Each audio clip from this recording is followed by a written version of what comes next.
Allahümme salli ve sellim ve barik ala seyyidina Muhammedin ve ala alihi adede in'amillahi ve iftali. Euzubillahimineşşeytanirracim. Bismillahirrahmanirrahim. Erken Sümerliler dönemine gidiyoruz. Bugün sizlerle beraber milattan önce 5000'li yıllardayız. Sümerlilerin her ne kadar 4500'lü yıllarda kurulmuş olduğu söylense de Sümerlilerin geçmiş tarihlerinde Mekke müdafasında görev yapmış olan Pers-Kürt birlikteliğinin bir sonucu olarak ortaya çıkmış bir yapı olduğunu da unutmamak gerekiyor ama o dönemki Pers, Afgan Pers olan bir ırk kökeniydi. Pers-Hint kökeni çok etkiliydi ama bugünlerde bu ırkın da kaybolduğunu beyan edebiliriz. Özellikle Pers-Hint kısmından oluşan.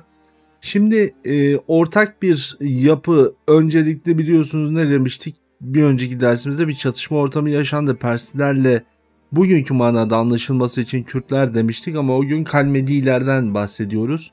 Kürtlerin önemli bir boyudur Kalmediler. İran, Basra ve Bağdat'ın doğu bölgesinde bulunan bir Kürt aşiretler birliği olarak da halihazırda devam eden bir yapılanmaları var.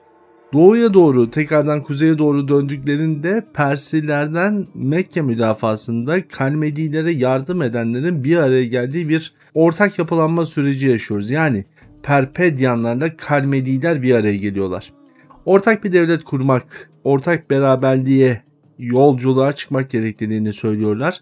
Ancak bu ortak yolculukta Mekke müdafası içerisinde yaşanan süreç onlara beraberce bir devlet olabilme geleneği, bir kurgusunun oluşması ihtiyacını beyan ettirmeye zorunlu kılıyor.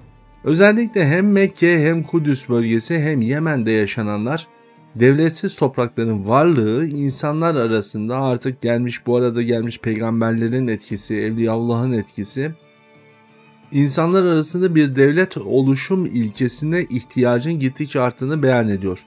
Yani bu tarihlere kadar devlet oluşumunun net çizgileri belli değilken Sümerlilerle beraber bunun hasıl olduğunu söyleyebiliriz. Peki isimler niye Sümerli olarak anılmışlar? Onu şöyle ifade etmek lazım. Sü bir şeyin yaşanmış bir hikaye anlamına gelir. Pers kökenli bir kelimedir. Fars dilinin eski halinin kökenidir. Mer ise iyi insanlar anlamına geliyor. Yani geçmişte kavga edip çatışmış ama o çatışmanın içerisinde doğruyu bulmuş insanların bir araya gelme süreci. Yani bugünkü Orta Doğu coğrafyasında yaşanmasını en çok beklediğimiz İslam birlikteliğinin o tarihlerdeki kökeni. Aynı zamanda bu iki yapı yani Kalmediler ve Perpedyanlar puta tapıcılığı asla kabul etmiyorlar.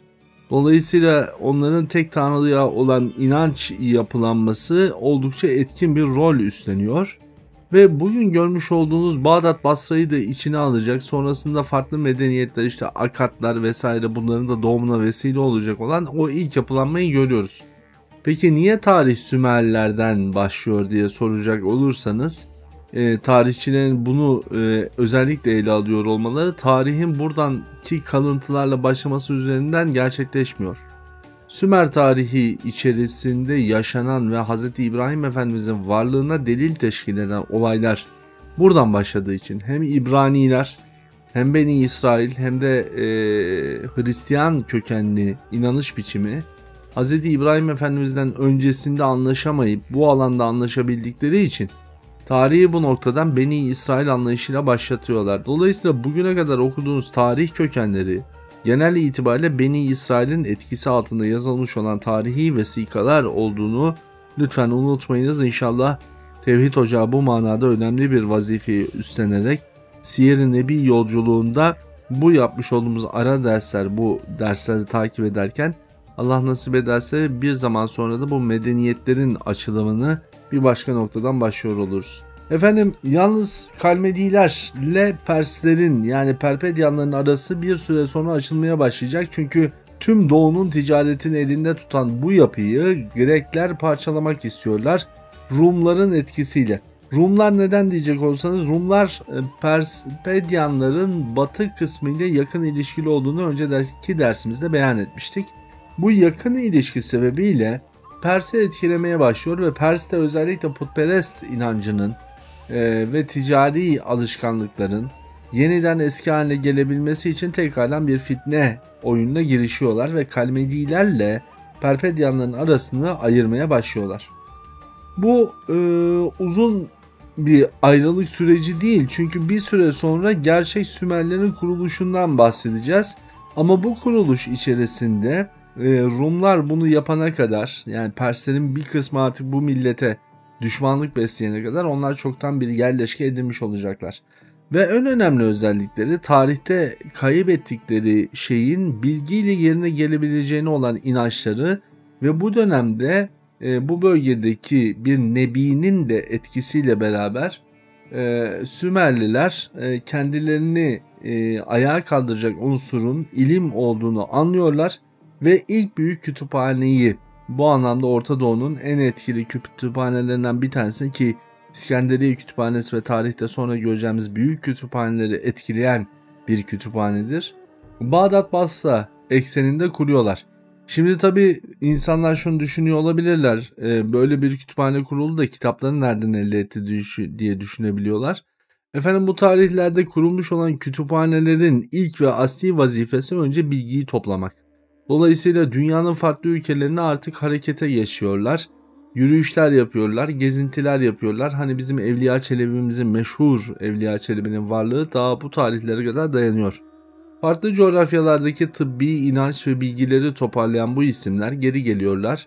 Bu evrakları yazıyorlar ve bu yazılan şeyler bir araya getirildiği yere kütüphane deniyor. Yani eski anlamıyla söylemek gerekirse ilk dönem kütüphaneleri birer yayın evi hükmünde hem veriyi toplayan hem işleyen, birleştiren ve işleyen, bundan bir anlam çıkartan ve bu anlamla halkına hak ve hakikati söyleme çalışması. Şimdi Mekke müdafasında Greklerin yapmış olduğu etkileşim sürecini kırabilmek adına kervansaray ve konaklama döneminin de başladığını görüyoruz. Özellikle Mekke'nin kuzeyinde 65.